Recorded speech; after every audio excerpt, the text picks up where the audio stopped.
asalaamaaleykum yéen waa Ndiayène Farba man Demba Aram Ndiaye maa ñëwaat ci yóbbulu ngoon si di leen nuyu di leen ziar di leen baalu àq di leen ñaanal afiya wax na daal addina day lu doy waar la di tax mu di ko wax mooy dafa am genn góor gu am ñeenti doom benn doom bi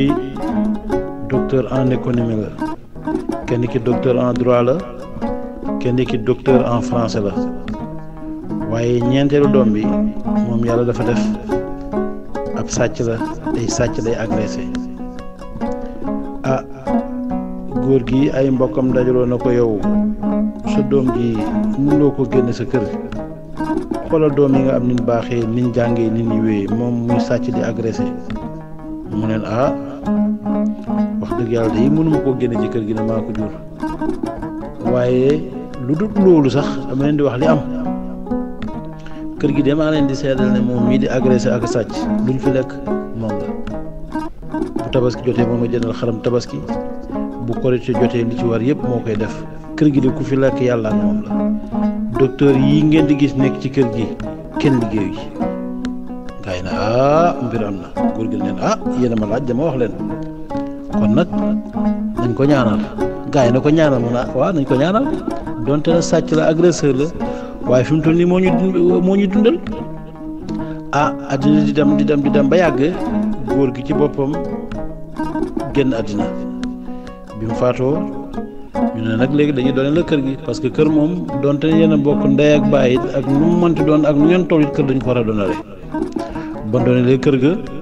agresseur boobu ñuy wax ak sàcc boobu daal di jënd kër gi ci alalam bi mu jëndee kër gi ci alalam ñu dem ba yàgg docteur en économie bi am ci lu mu jàpp génn kër gi keneen ki amoon docteur en droit am ci lu mu jàpp génn kër gi keneen ki nekkoon docteur en français moom it am ci lu mu jàpp génn kër gi donc moom agresseur bi mu dese kër gi ñu dem ba yàgg feebar dab ko bi ko feebar dabee nag ay mbokkam daal di wax magam yooyu na leen kii de seen rakk la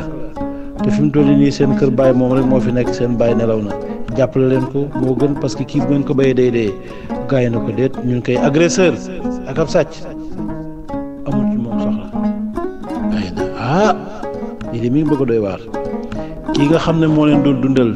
ci dooleem ci ñaqam ci agressé ak sàcc te yàlla def yéen ngeen am dara du moyu ko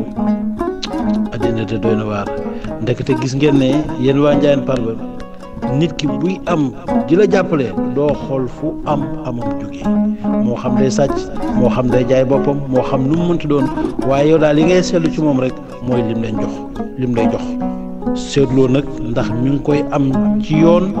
wala ndax amin bi rafet na wala ndax lew na déedéet li lay intéressé daal mooy yow lim lay jox nga di ko téye waaye fa mu koy amee ak na mu koy amee sa yoon nekku ci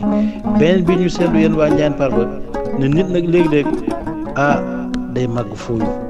nit dina lay jàppale ci alalam waaye bés boo amee ñaare da nga koy fooyu def ko sax sa noon te loolu nag du àddina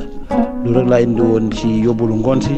leen jox daje suba incha allah ku nekkit xam ni mu ko déggee wala gis ni mu ko déggee yéen waa Ndiayène Farba yëpp ñu ngi leen di baalaax leen ziar leen ñaanal affaire jërë ngeen jëf